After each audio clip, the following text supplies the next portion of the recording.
Sir నమస్తే sir. నమస్తే అమ్మా. సార్ ఇప్పుడు కూటమి ప్రభుత్వ అధికారులకు వచ్చి 12 నెలలు పూర్తవుతుంది సార్. చంద్రబాబు నాయుడు పరిపాలన ఎలా ఉంది సార్?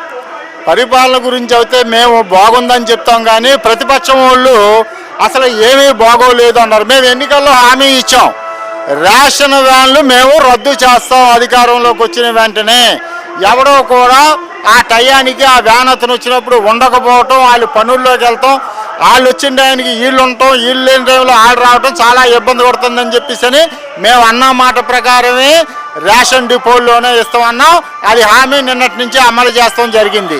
పెన్షన్ విధానం కూడా ఏదైతే అన్నారో ఆ రకంగానే ఈ నెలలో రైతు భరోసా కానీ మరి అలాగే తల్లికి వందనం కూడా విడుదల చేయడం జరుగుతుంది. ఆ తర్వాత మళ్ళీ స్టెప్ బై స్టెప్గా నిరుద్యోగ భృతి, ఆడబిడ్డ నిధి అన్నీ చేసుకుంటూ వస్తున్నాం. మొన్నే నేను అన్నా, రేపు జూన్ 4వ తారీఖున అధికారం చేపట్టి ఎన్డీఏ కూటమి సంవత్సరం అవుతుంది. దానికి మేము జగనాసుర విమోచన దినోత్సవం కింద మేము చేస్తున్నాం అని చెప్పేసి అన్నాం. మరి ఈ రోజున నిన్న కారుమూరి నాగేశ్వరరావు గారు జిల్లా వైఎస్ఆర్సీపీ మీటింగులో జూన్ 4వ తారీఖుకి సంవత్సరం అయ్యింది ఎన్డీఏ కూటమి వచ్చి, వాళ్ళు ఏమీ చేయలేదు, దానికి మేము నిరసన దినోత్సవంగా అని చెప్పి సిగ్గుచరం లేకుండా వాళ్ళు చెప్పడం జరుగుతుంది. ఇప్పుడు ఏదో అంటున్నారు, మొన్న ఎందుకండి పులివెందల రాయలసీమలో మహానాడు పెడితే ఒంగోలులో కానీ రాజమండ్రిలో కానీ విశాఖపట్నంలో కానీ అంతంత మాత్రంగా జరిగిందే అని మేము బాధపడ్డాం. ఈ రోజున ఆ ఏరియాలో జగన్మోహన్ రెడ్డి గారి అడ్డాలో పెడితే అసలు ఏమి జనం అండి. మీటింగ్ కాడ జనం కాకుండా ఇంకా మీటింగ్ జరుగుతుంటే 10 కిలోమీటర్ల వరకు జనం వస్తానే ఉన్నారు. అదే ఒక నిదర్శనం.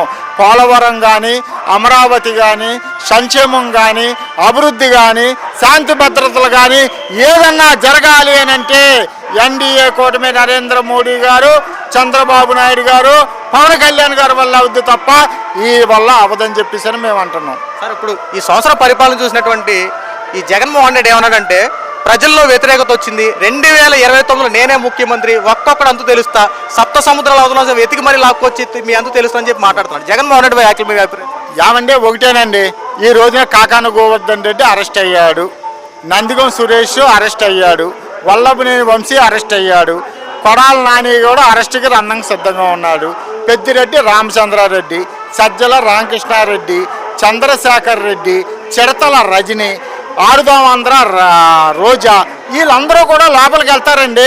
ఎవరన్నా సరే వీళ్ళ గురించి 4 సార్లు 3 సార్లు ఎమ్మెల్యేలు అయ్యారు. వీళ్ళందరూ కూడా ఆ యొక్క నియోజకవర్గాల్లో జిల్లాలో ఎంతో పట్టు సాధించారు. మరి ఒక్కడైనా సరే వాళ్ళ గురించి నిరసన తెలుపుతున్నాడండి. ఎన్డీఏ కూటమి కానీ, చంద్రబాబు నాయుడు గారు, నారా లోకేష్ బాబు గారు కానీ అంతా కూడా ప్రూఫులతో, ఆధారాలతో సిట్టేసి సిఐడిని వేసి విచారించి లోతుగా పరిశీలించే అవి అరెస్టులు జరుగుతున్నాయి తప్ప రెండోది ఏమీ లేదు. జగన్మోహన్ రెడ్డి గారు అధికారంలో ఉన్నప్పుడే పరందాలు కట్టుకుని వచ్చాడు కదండి. ఇప్పుడు ఇంకా ఏం వస్తారు, ఏం పీకుతారు, ఏమీ లేదు. వాళ్ళు ఏంటంటే మేకపోతు గంభీరం తప్ప ఏమీ లేదు. ఏమండి, కుక్క అడవిలోకి వెళ్తే సింహం వద్దండి?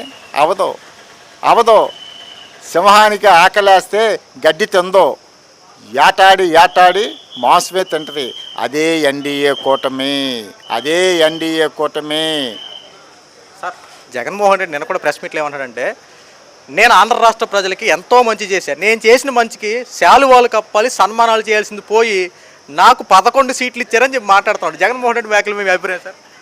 అసలు మేము ఫస్ట్ నుంచి అంటున్నామండి, సంక్షేమం అనేది 2 లక్షల కోట్ల రూపాయలు ఇచ్చాడు ఆయన. ఇచ్చిన మాట వాస్తవమే. మహిళా స్వాతంత్ర్యమనులు తీసుకున్నారు, అందరూ తీసుకున్నారు. దాన్ని బట్టే ఆయనకి 40% వేశారు. మేము వేయలేదని అంటలా. కానీ అరాచకం బాగా పెరిగిపోయింది. గంజాయి సాగు విపరీతంగా పెరిగిపోయి గంజాయి మత్తులో తూలుతాడుతున్నారు. లిక్కర్లో మంచి లిక్కర్, నాణ్యమైన లిక్కర్ ఇవ్వలేదు. ఆ లిక్కర్ తాగి ఎంతోమంది లివర్ వ్యాధితో చచ్చిపోయారు. చాలామంది జంగారెడ్డిగూడెంలో కూడా చచ్చిపోయారు. దాని మీద ఎరత పుట్టి ఈ పథకాలు మనకు కూడి పెడతాయా, గుడ్డ పెడతాయా, మన బిడ్డల భవిష్యత్తు బాగుండాలి, చంద్రబాబు నాయుడు గారు వస్తే ఉద్యోగాల అవకాశాలు కల్పిస్తారు అన్న లెక్కలోనే ప్రజలు ఆలోచించి వాళ్ళ 10,000 ఇస్తే రేపు పొద్దున 20,000 ఖర్చు పెడుతున్నాము, మన ఇంట్లో డబ్బులు కూడా వృధా అయిపోతున్నాయి, మన బిడ్డల భవిష్యత్తు ఏమైపోద్ది అన్న ఆలోచనతోనే ఈ యొక్క ఎన్డీఏ కూటమికి పట్టం కట్టారు. వాళ్ళు పగట కళలకు అంటున్నారు తప్ప ఏమీ ఉండదండి. ఏం వెళ్తారండి ప్రజల్లోకి? ఏలూరు నియోజకవర్గం చూడండి, ఏలూరు నియోజకవర్గం చూసుకోండి, సంవత్సరం అయింది. ఏ కార్యక్రమం మీదన్నా రోడ్డు ఎక్కారా? మేము ఓడిపోయిన వెంటనే రోడ్డు ఎక్కాం. 10 మందిని 20 మందిని దాన్ని 50 చేసాం, 100 చేసాం. రేపు మొన్న ఎమ్మెల్యే జరిగిన ఎలక్షన్లో బడేడు చంటి గారి ఎలక్షన్కి 3000 మంది కార్యకర్తలను తయారు చేసాం. అంటే అది మా గొప్ప కాదు, ప్రజల్లో వ్యతిరేకత. ఆ వ్యతిరేకతనే ప్రజలు అర్థం చేసుకుని ఈ యొక్క ఎన్డీఏ కూటమికి వేయాలన్న ఉద్దేశంతోనే ఓట్లేసి ఎన్డీఏ కూటమిని గెలిపించారు. సార్ ఫైనల్గా ఒక ప్రశ్న, మహానాడు కార్యక్రమాన్ని ఉద్దేశించి జగన్మోహన్ రెడ్డి అట్రప్లాప్ అయిపోయింది, అంతేకాకుండా డ్రామాలు ఆడుతున్నారు. మీకు దమ్ముంటే ప్రజల్లోకి రండి, ప్రజల్లో తిరగండి, 4 గోడల మధ్యన మీరు అవా చూపించడం కాదు, ప్రజాధనంతో మహానాడు కార్యక్రమం నడిపించారని చెప్పి జగన్మోహన్ రెడ్డి అవాకులు చవాకులు పిలుతా ఉన్నాడు.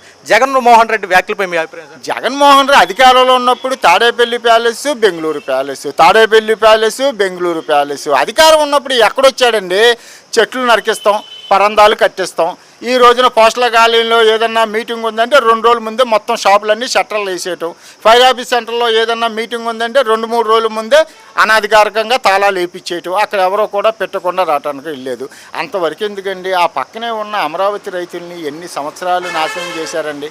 కనీసం తొంగు చూశాడండి. మహిళలని చూడకుండా వాళ్ళు పాపం ఏదో అమరావతి టు రాజధాని అని చెప్పి ఏదో తిరిగారు, నిరాహార దర్శలు చేశారు. వాళ్ళని ఈడిపించాడు, జాకెట్లు చింపించాడు, చీరలు లాగిచ్చాడు, నానా హింస చేపించాడు. ప్రజలు తీర్పిచ్చారండి. 3 రాజధానులు అన్నాడు. అసలు విశాఖపట్నం, శ్రీకాకుళం, విజయనగరం ఒక్క జిల్లాలో కూడా ఒక్క సీటు లేదు కదండి. కడపలో 10 సీట్లు ఉంటే 3 సీట్లే కదండి వచ్చింది వాళ్ళకి అడ్డా అనేది. ఆ అడ్డానే కడప గడప అని చెప్పేసి మేము మహానాడు అక్కడ పెట్టాం. ఏం మహానాడు అండి అది? ఏం మహానాడు అండి? మేము కూడా ఊహించలా. 500 కిలోమీటర్లు 8 గంటల జర్నీలో ప్రజలు వాటర్ బాటిల్ ఇవ్వకుండానే మా కార్యకర్తలు, మహిళా సోదరిమణులు ఉవ్వెత్తున రాష్ట్రంలో 13 జిల్లాల నుంచి తరలిల్లి బ్రహ్మాండమైన జయప్రదం చేశారు.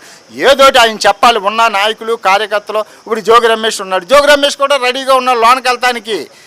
పెడన్ నియోజకవర్గం బంటుమల్లి మండలం కుత్తివెన్ను దగ్గర బంజరు భూములు ఎకరానికి 3 లక్షల రూపాయలు అడ్వాన్స్ ఇచ్చి అగ్రిమెంట్లు చేయించుకునే టయానికి ఆడికి తెలిసి బాబు ఈ బంజరు భూములు అని చెప్పేసి అన్నాడు.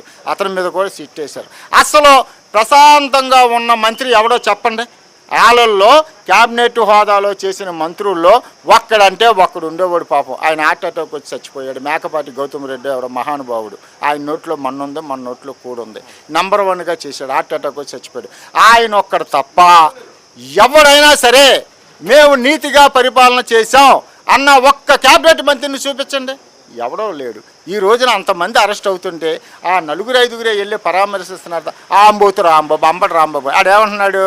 నేను రెడీగా ఉన్నాను, నన్ను ఎప్పుడు అరెస్ట్ చేస్తారు, బట్టలు చదువుకుని ఉన్నాను అని అన్నాడు. చంద్రబాబు నాయుడు గారు అరెస్ట్ అవుతే దోమలు కొడుతున్నాయి, చలికాలంలో వేడి నీళ్ళు కావాలి, 74 సంవత్సరాల వయసు వచ్చింది అని అంటే ఈ నా కొడుకులు ఏమన్నారండి? ఇదేమన్నా అత్తగారి ఇల్లా? రంభా వరవసి మేనక నృత్యాలు కావాలా అని అన్నారు. మరి ఈ రోజున వంశీ గారికి నడువు నొప్పిగా ఉంది, తలగడ దిండి ఇవ్వండి, నాకు ఒక పరుపు మంచం ఏర్పాటు చేయండి. సిగ్గు శరం ఉండాలండి, సిగ్గు శరం ఉండాలి. చంద్రబాబు నాయుడు గారు అరెస్ట్ అవుతే ఓన్లీ ఆంధ్రప్రదేశ్ కాదు, భారతదేశం కాదు, ఇతర దేశాలు కూడా మేము ఏ కార్యక్రమం చేస్తే కంచాలు మోగించాం, లైట్లు ఆర్పాం, మోటార్ సైకిల్ హారన్లు వినిపించాం, ఎన్నో రకాలు నిరాహార దీక్షలు చేశాం. దేశ విదేశాల్లో చేశారు. ఈ నా కొడుకులు లోనుంటే ఒక్కడైనా సరే రోడ్డు ఎక్కి టెంట్ వేసి నిరాహార దీక్ష చేశారండి? ఏమీ లేదు. దానికే నిదర్శనం. ఏదైనా సరే మళ్ళీ 2047 విజన్ చంద్రబాబు నాయుడు గారు ఎన్డీఏ కూటమి తయారు చేసింది. ఆ విజన్ని డంకా పాల్గొడతారని చెప్పేసి ఈ సభాముఖంగా